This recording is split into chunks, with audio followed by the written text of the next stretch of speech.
What happens after death? You have to be very brave to ask that question. Not because the answer may scare you, but because you may ignite a debate you are not ready for. Be ready to have the crazy label stick when you raise that question. And are you ready for this? Whatever you think the answer may be, you're always wrong. This is a question that has troubled me since I learned the word death. I found the concept of death difficult to accept, as I can't see how we have infinite love, but limited life. I believe humans are spiritual beings, and I understand that our body can't live forever. But how about our souls? A few months ago, I released Mediumship Talk Show. It is the unscripted filming of messages from beyond. And believe me, it was quite an experience. Some people who consider psychic, another name for con artist, may think mediumship is a big joke. But I saw the people brought to tears with information only known to them and their deceased loved ones. Actually, when I was given words from my mother and sister, who recently passed, I couldn't stop the tears from flowing. Of course, you can say people choose to hear only what they want to hear, and the word love can turn your connection on. However, some information is so specific, I just can't brush it under the carpet. So today I will take you through a quick but complete tour of the meeting. You get to see what mediumship is about and judge the validity for yourself. Deborah, a psychic medium who practices in Irvine, California, hosted this coming out party. The meeting was a lot of fun, and there were more laughs than cries, a lot of questions and answers. My name is Deborah Hickey. I am a psychic medium, and I communicate with those on the other side. What I talk about is always about spirit, because that's what I do, and it's not only what I do, is what I love. I mean, it's just such a beautiful, beautiful thing to connect to spirit. And I mean, it's something that I would say that all of you guys are here, and I would imagine most of you believe in it, that it's actually like we're lucky. That's the way I say it. Because, there's another world out there that are not able to connect to spirit. But we're so fortunate to know that love goes on no matter what. And that's kind of like that unconditional love. And every time I do a reading or just that validation, it's like validation after validation after validation. And it doesn't matter who it's from. It's all about love. She started by asking people if they could sense their loved ones being around. Quite a few raised their hands. Then she asked how. Some sensed through smells, some felt touches, and some just knew. How many people actually feel spirit around you? Like you feel your loved one? Okay, and so when you're actually feeling your loved one, are you able to sense it? How do you sense it when you feel that they're around? Smells. Smells? Okay. Then Deborah tried to explain how difficult it may be for both sides to deal with the grieving process. You have to be open. Sometimes they're just right next to you because, if your loved ones want to get your attention, they're going to want to get your attention. Yeah. It's just us accepting it, because sometimes it's a little difficult, right? Especially if we're grieving. Sometimes it's very difficult for that loved one to come forth because they don't want to interfere in your grieving process, and they don't want to make you cry even more sometimes, right? And so sometimes it gets really, really heavy, especially when you're grieving. And again, everybody is different. Everybody has their own grieving process, whatever it is. Then Deborah assured everyone that she will tap into their energy only with permission. Obviously, you don't want her to know what you were thinking, especially if you do not intend to come in peace. Don't worry, you will not be touched spiritually unless you want to be. But for me too, it's very important that I don't just jump in your energy with ever asking permission. It's really, really important that nobody should ever do that, right? So I will ask your name, even if I know your name, I'll ask your name for your name, and that's how I connect with you. And then I'll give you the message. sometimes I am a medium. I've been studying it for over about 17 years. I've been doing this for a long time. And, as I even keep doing this, we keep evolving with what we're doing. That's the most important part about all of this. And it's about just seeing how Spirit works with you, right? When everyone was ready, the light was dimmed and the session started with a meditation. Listen to the music, and if we can all just put our feet flat on the ground, put our palms up on our laps, and just just relax a little bit. And let's go ahead and take a deep breath in through your nose and release through your mouth. Let's take another deep breath in and release.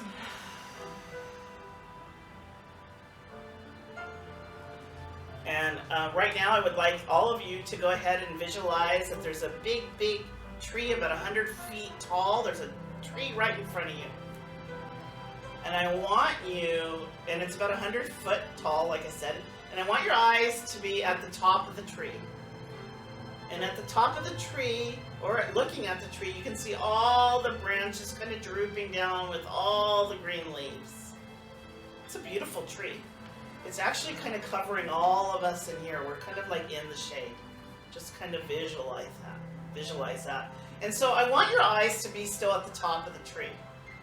And I want you to start following that big, big tree trunk right in front of you. And I want your eyes to follow it going down, and going down, and going down, and going down, and going down, and going down, and going down,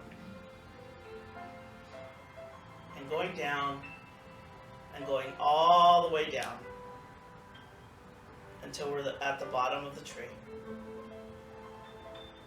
And beneath that tree, there are thick, thick tree roots beneath that tree. And beneath that tree, I want you to visualize that those thick, thick tree roots are going to go right through the bottom of your heel, and they're going to go right through the top of your foot. And we're going to have these roots wrap around the core of Mother Earth, so we're very, very grounded. We're going to go ahead and open all our chakras. And the first chakra we're going to go ahead and open, and our chakras are all of our energy centers. The first chakra we're going to open is going to be the root chakra. And I want you to feel that root chakra just expanding and expanding and expanding with the white light.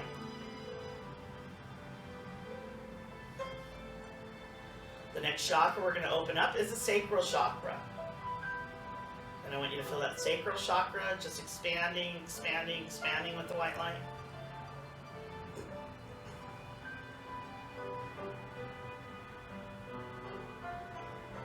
The next chakra we're going to open up is the solar plexus chakra.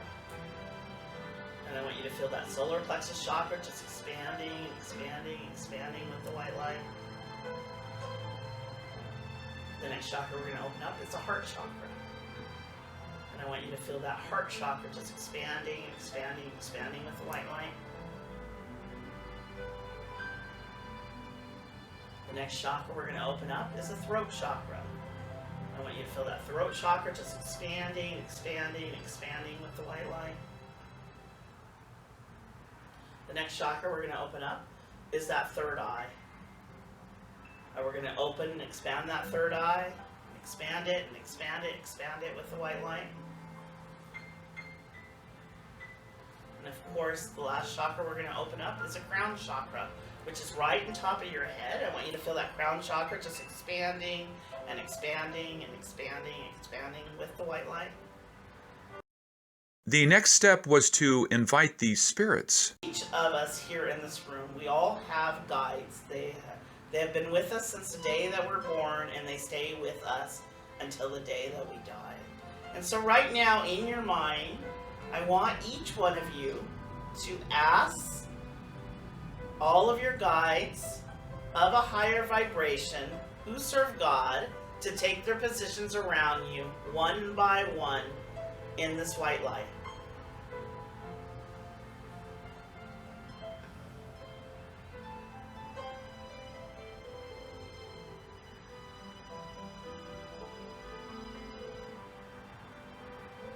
would like to invite all the angels to join us in this white light. All the beings of light to join us in this white light. We're going to invite all of our saints to join us in this white light. We're also going to invite all of our ascended masters, universal teachers to join us in this white light. I want each one of you to invite all of your loved ones to come forth and join us in this white light.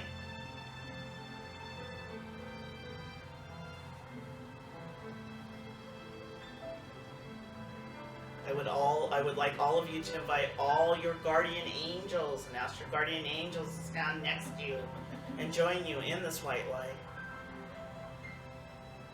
We're going to invite all of your archangels and ask all your archangels to surround us with their love and their light, to take all the corners of this entire room.